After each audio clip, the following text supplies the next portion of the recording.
Selamat pagi, salam sahabat. Hari ini Sabtu 16 Mei tahun 2026. Kita bersama akan merenungkan firman Tuhan dari 1 Korintus 1 ayat 1-3.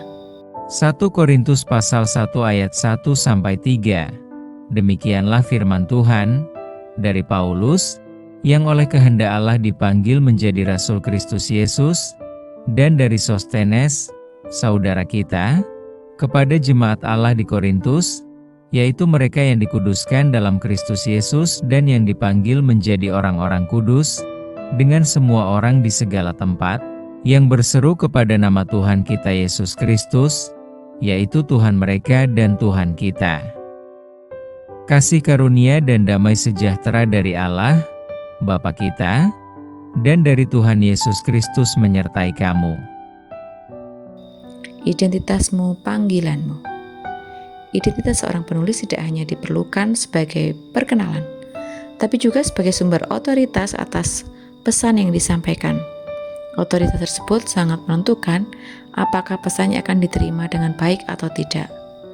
Melalui salamnya, Paulus menyebutkan identitasnya sebagai Rasul Kristus Yesus ayat yang pertama, agar tulisannya dapat diterima oleh jemaat di Korintus. Ia menegaskan otoritasnya dan juga kesatuannya dengan mereka di dalam Yesus Kristus. Bukan sebuah kebetulan bahwa Paulus menjadikan panggilannya sebagai dasar identitasnya maupun identitas jemaat. Panggilan Allah lah yang telah menjadikan dia rasul, dan panggilan yang sama juga menjadikan jemaat orang-orang kudus di ayat yang kedua. Kedua hal ini menunjukkan kesamaan sumber identitas antara Paulus dan jemaat di Korintus. Bagi Paulus, panggilan ini menjadi dasar otoritas atas apa yang akan ia sampaikan kepada jemaat. Begitu pula jemaat, mereka tidak boleh melupakan panggilan yang memberi mereka proses pengudusan hidup dan nama Tuhan mereka Yesus Kristus yang kepadanya mereka semua berseru, yakni panggilan berdoa dan berharap. Semua ini menekankan bahwa identitas orang percaya sangat berkaitan erat dengan siapa yang memanggil mereka, siapa yang menjadikan kita umat yang kudus, siapa yang memberikan anugerah dan damai sejahtera kepada kita, serta siapa yang menyertai kita di ayat yang 3. Bagi dialah kita menjalani hidup ini dan menjaga relasi kita dengan sesama umat.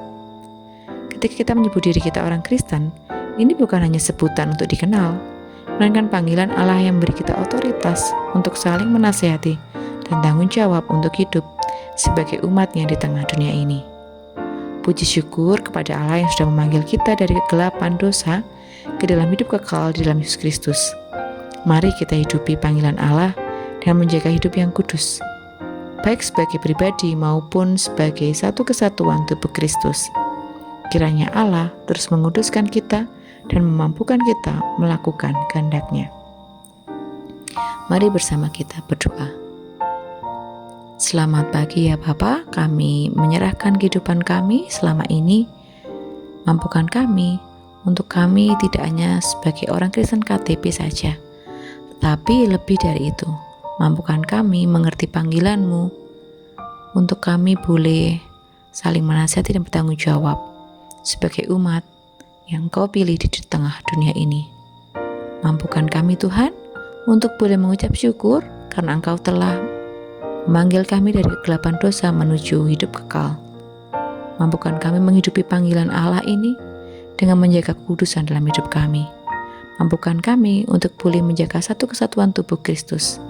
Kami yakin dan percaya Tuhan, Kau selalu menolong kami agar kami hidup kudus dan boleh melakukan kehendak-Mu dalam setiap hidup kami. Di dalam nama Tuhan Yesus kami bersyukur. Haleluya. Amin. Selamat beraktivitas. Tuhan Yesus memberkati.